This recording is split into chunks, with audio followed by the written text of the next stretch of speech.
தமிழ் சமூகம் யூடியூப் சேனல்லேருந்து நான் உங்கள் தேனி கார்த்திக். இந்த வீடியோ உங்களுக்கு பிடிச்சிருந்தா சப்ஸ்கிரைப் பண்ணுங்கள், லைக் பண்ணுங்கள், ஷேர் பண்ணுங்கள். இந்த வீடியோவில் கூறப்படும் கருத்துகள் அனைத்தும் எனது சொந்த கருத்துக்கள் மட்டுமே.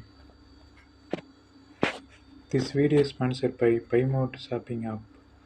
Paymount e-shopping application is one of the online shopping app now available on Play Store and App Store.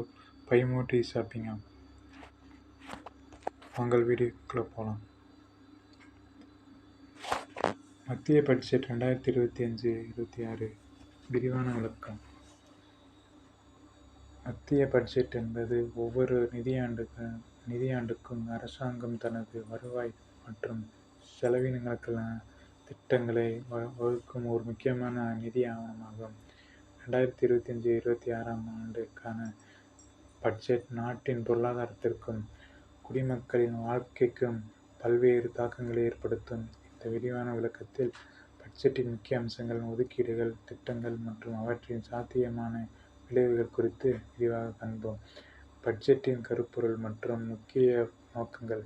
2025-26 பட்ஜெட்டின் முக்கிய கருப்பொருள் வளர்ச்சி மற்றும் உள்ளடக்கிய வளர்ச்சிக்கான அடித்தளம் என்பதாகும். இந்த கருப்பொருளின் கீழ் பின்வரும் நோக்கங்கள் வலியுறுத்தப்பட்டுள்ளன: பொருளாதார வளர்ச்சி, முதலீடுகளை அதிகரித்தல், உள்கட்டமைப்பு மேம்பாடு மற்றும் தொழில்துறையை ஊக்குவித்தல் மூலம் பொருளாதார வளர்ச்சியை விரிவுபடுத்துதல், வேளாண் மற்றும் கிராமப்புற வளர்ச்சி, விவசாயத்தின் நவீனமயமாக்குதல், கிராமப்புற உள்கட்டமைப்பை மேம்படுத்துதல் மற்றும் விவசாயிகளுக்கு ஆதரவளித்தல், சமூக மேம்பாடு, கல்வி, சுகாதாரம் மற்றும் வேலைவாய்ப்பு போன்ற சமூக துறைகளில் முதலீடு செய்து அனைவரையும் உள்ளடக்கிய வளர்ச்சியை உறுதி செய்தல், சுற்றுச்சூழல் பாதுகாப்பு, புதுப்பிக்கத்தக்க எரிசக்தி பயன்பாட்டை அதிகரித்தல் மற்றும் காலநிலை மாற்றத்தை எதிர்கொள்ளுதல்.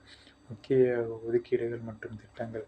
உள்கட்டமைப்பு மேம்பாடு, சாலைகள், ரயில்வே, விமான நிலையங்கள் மற்றும் துறைமுகங்கள் போன்ற உள்கட்டமைப்பு திட்டங்களுக்கு அதிக நிதி ஒதுக்கீடு செய்யப்பட்டுள்ளது. பாரத் மாலா, சாகர் மாலா மற்றும் கதி சக்தி போன்ற திட்டங்கள் மூலம் உள்கட்டமைப்பு மேம்பாடு துரிதப்படுத்தப்படும். 2. வேளாண் மற்றும் கிராமப்புற வளர்ச்சி.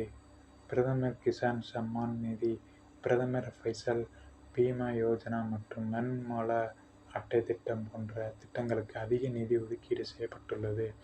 விவசாய நவீனமயமாக்கல், நீரின் பாசன மேம்பாடு மற்றும் விவசாயிகளுக்கு தொழில்நுட்ப உதவி வழங்குதல் போன்ற நடவடிக்கைகளுக்கு முக்கியத்துவம் அளிக்கப்படுகிறது. சுகாதாரம், ஆயுஷ்மான் பாரத் திட்டம் மற்றும் தேசிய சுகாதார மிஷன் போன்ற திட்டங்களுக்கு அதிக நிதி ஒதுக்கீடு செய்யப்பட்டுள்ளது. சுகாதார உட்கட்டமைப்பு மேம்பாடு, மருத்துவ, கல்வி மற்றும் சுகாதார ஆராய்ச்சி முக்கியத்துவம் அளிக்கப்பட்டுள்ளது. கல்வி, தேசிய கல்விக் கொள்கை 2020 செயல்படுத்துவதற்கு அதிக நிதி ஒதுக்கீடு செய்யப்பட்டுள்ளது. தொழில்நுட்ப கல்வி மேம்பாடு மற்றும் ஆராய்ச்சி முக்கியத்துவம் அளிக்கப்பட்டுள்ளது. தொழில்துறை, உற்பத்தி துறையை மேம்படுத்துதல் மற்றும் வேலைவாய்ப்பு உருவாக்கத்திற்கு பல்வேறு சலுகைகள் அறிவிக்கப்பட்டுள்ளது. ஸ்டார்ட் அப் நிறுவனங்களுக்கு ஊக்கமளித்தல் மற்றும் புதிய தொழில்நுட்பங்களை மேம்படுத்துதல் போன்ற நடவடிக்கைகளுக்கு முக்கியத்துவம் அளிக்கப்பட்டுள்ளது.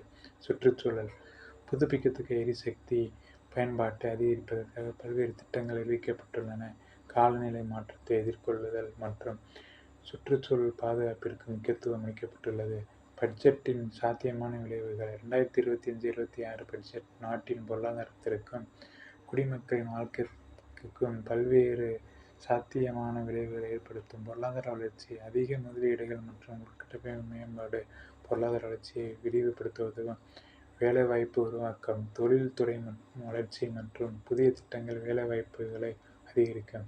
விவசாய மேம்பாடு, விவசாய நவீனமயமாக்கல் மற்றும் கிராமப்புற வளர்ச்சியை விவசாயிகளின் வருமானத்தை அதிகரிக்க உதவும். சமூக மேம்பாடு, கல்வி மற்றும் சுகாதாரத்துறைகளில் முதலீடு சமூக மேம்பாட்டிற்கு வழிவகுக்கும்.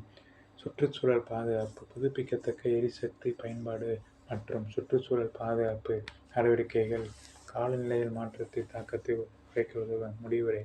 2025-26 மத்திய பட்ஜெட்டின் நாட்டின் வளர்ச்சிக்கும் குடிமக்களின் வாழ்க்கைக்கும் பல்வேறு முக்கிய அம்சங்களை கொண்டுள்ளது. இந்த பட்ஜெட்டின் மூலம் பொருளாதார வளர்ச்சி, சமூக மேம்பாடு மற்றும் சுற்றுச்சூழல் பாதுகாப்பு ஆகியவை போன்ற பல்வேறு துறைகளில் முன்னேற்றம் ஏற்படும் என்று எதிர்பார்க்கப்படுகிறது.